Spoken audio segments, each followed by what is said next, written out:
Good morning. आज आपण 2018च्या प्रश्नपत्रिकेतील गणित विषयाचे प्रश्न क्रमांक 42 ते 58 अभ्यासणार आहोत. बघा 42वा प्रश्न. ए ची किंमत m आहे, बी ची किंमत m वजा 4 आणि सी ची किंमत m अधिक 2. तर 4a अधिक 3b वजा 7c या राशीची किंमत काढायची आहे. मी अगोदर जी राशी काढायची ती देतो. 4a अधिक 3b आणि वजा 7c. आता ए च्या ठिकाणी किती भरायचं सांगा.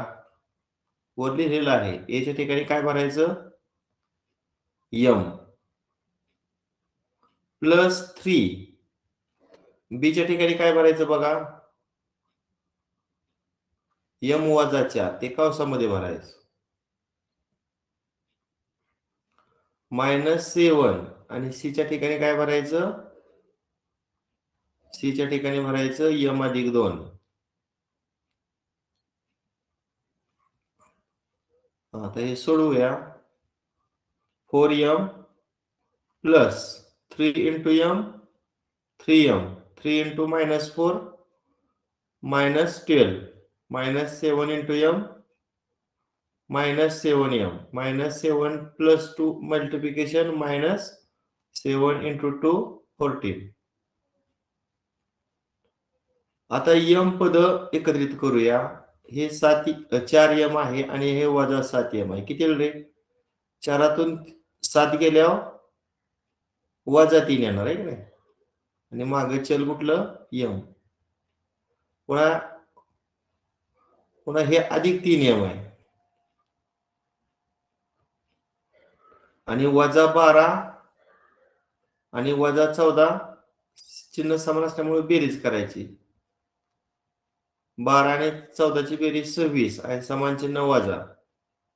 आता हे वजा 3m अधिक 3m कॅन्सल होणार, म्हणजे फायनल उत्तर काय आलं, वजा 26. म्हणजेच पर्याय क्रमांक 3. समजतंय का? हॅलो,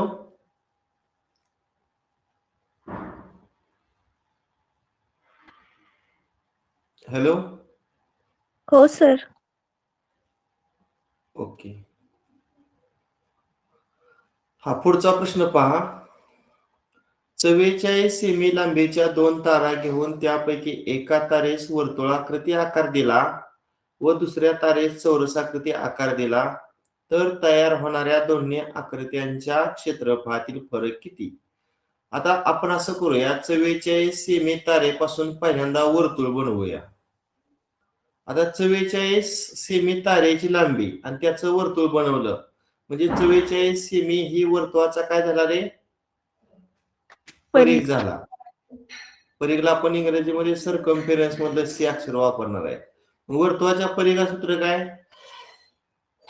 2 पाय 2 पाय r. उजवी बाजू किती, 44. हे सोडवून आपण r ची किंमत काढणार आहोत. मग पायची किंमत किती, 22/7 गुणिले r. उजवी बाजू किती, 44. आता सगळं आपण उजवीकडे नेऊया. आता 2 जे आहे ते उजवीकडे गेल्यावर 1/2 होणार आहे ना, आणि 22/7 चं उलट काय होणार, 7/22. 7/22. आता इथे सिम्प्लिफाय करूया. 22 दुनी 44 आणि त्या छेदातल्या 44 ला अंशातलं 44 गेलं. सांगा r ची किंमत किती आली, 7. आता आपण त्या वर्तुळाच्या त्रिज्येवरून वर्तुळाचं क्षेत्रफळ काढूया. काय वर्तुळाचे क्षेत्रफळ सूत्र, पाय r वर्ग. पाय r वर्ग. मग पायची किंमत किती, 22/7. r चा वर्ग म्हणजे 7 चा वर्ग, मग 7 गुणिले 7 करूया. मग ह्या छेदातल्या 7 ला हे अंशातलं 7 गेलं, मग 22 आणि 7 चा गुणाकार किती, 22/7. म्हणजे वर्तुळाचं जे क्षेत्रफळ आहे ते 154 चौरस सेमी आलं. वर्तुळाचं क्षेत्रफळ किती आलं, 154 चौरस सेमी. आता आपण इकडे घेऊया. 44 सेमी लांबीच्या तारेपासून चौरस तयार केला. मग ही झाली चौरसाची परिमिती. चौरसाची परिमिती आपण किती घेऊया आता? 44. चौरसाच्या परिमिती सूत्र काय रे? 4 गुणिले बाजू. बरोबर आहे. 4 4 गुणिले गुणिले बाजू. बाजू. बाजू ए म्हणले आपण. तर 4a बरोबर 44. मग ए किती येणार? 44 भागिले 4 11. आणि मग मला सांगा चौरसाचे क्षेत्रफळ सूत्र काय? बाजूचा वर्ग. मग बाजू आपली 11 आहे. मग 11चा वर्ग किती? 121. 121. 21 चौरस सेमी. आता मला सांगा इथं आपलं वर्तुळात क्षेत्रफळ तर 154 चौरस सेमी आणि तेवढ्याच लांबीच्या तारेपासून चौरस बनवला तर त्या चौरस क्षेत्रफळ आलं 121. आता विचारलंय दोन्ही आकृतीच्या क्षेत्रफळातील फरक किती? मग वर्तुळाचे क्षेत्रफळ 154 मधून चौरसाचं क्षेत्रफळ 121 वजा करूया. किती वजाबाकी येणार? 33. 33. आहे का पर्याय 33 चौरस सेमीचा? पर्याय क्रमांक 2. आहे पर्याय क्रमांक 2. पुढील पैकी कोणता पर्याय अयोग्य ठरेल? चौरसाला काटकोन चौकोन म्हणता येईल कारण काटकोन चौकोन म्हणजे चारिकोन काटकोन आणि चौरसाचं पण चारिकोन काटकोन असतात म्हणजे हे विधान सत्य आहे. समभुज चौकोनाचे सर्व गुणधर्म चौरसात आढळतात. बरोबर आहे ना? समभुज चौकोनाचे कर्ण परस्परांचे लंब दुभाजक असतात. हा गुणधर्म चौरसामध्ये सुद्धा असतो. चौरसाची बाजू दुप्पट केल्यास क्षेत्रफळ चौपट होईल हे सुद्धा विधान सत्य आहे. आणि चौरसाचे सर्व गुणधर्म समांतरभुज चौकोनात आढळतात. बघा चौरसाचं कर्ण एकरूप असतात, समांतरभुज चौकोनाचे कर्ण एकरूप नसतात. चौरसाचे कर्ण परस्परांचे लंब दुभाजक असतात. समांतरभुज चौकोनाचे दुभागतात परंतु लंब नसतात. त्यामुळे हे विधान कसं आहे? चुकीचं आहे. म्हणून 44चं उत्तर पर्याय क्रमांक 4 अयोग्य पर्याय विचारलेला होता. PQ आणि RS म्हणजे या दोन आडव्या रेषा परस्परांना समांतर आहेत. EF आणि GH म्हणजे ह्या तिरक्या रेषा सुद्धा परस्परांना काय आहेत? समांतर आहेत. समांतर रेषा असलं की आपल्याला संगत कोणाच्या जोड्या एकरूप दाखवता येतात, व्युत्क्रम कोणाच्या जोड्या एकरूप दाखवता येतात आणि आंतर कोणाच्या जोड्या पूरक दाखवता येतात. आता आपण बघूया हा 3x अधिक 10 आहे. मला सांग हा कोण किती रे? हा कोण हा येईल का 3x अधिक 10?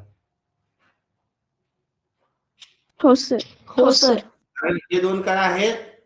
संगत कोण आहेत. अँगल्स. आता हा सुद्धा संगत कोण येईल का नाही रे? आता काढलेल्या 3x अधिक 10चा.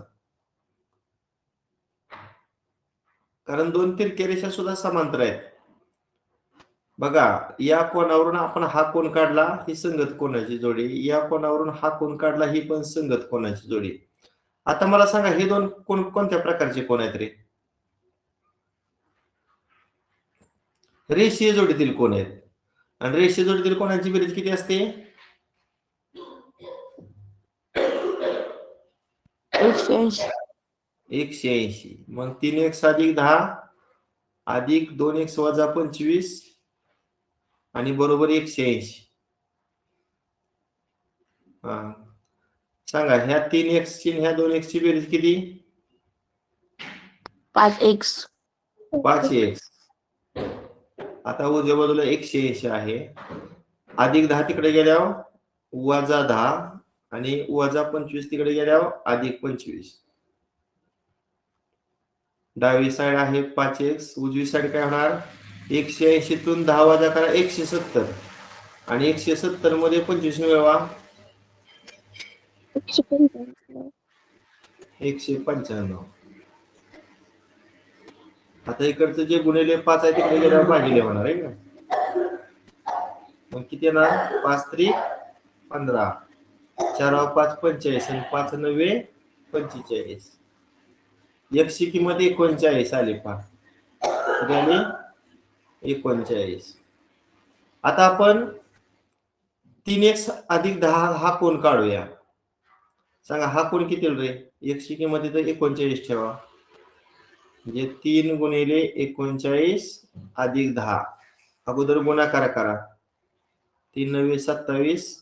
चला 2 1 9 2 11 अधिक 10 किती ते हा कोण 127. म्हणजे हा कोण 127 आला. मग हा किती येणार बरं विचारलाय कुठला बघूया. MNH MNH म्हणजे हा कोण विचारलाय.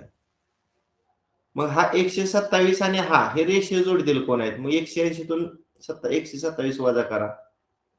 53. पर्याय क्रमांक 3. बरोबर आहे. हा कोण किती आला मग 53 अंश. पर्याय क्रमांक 3. पर्याय क्रमांक 3.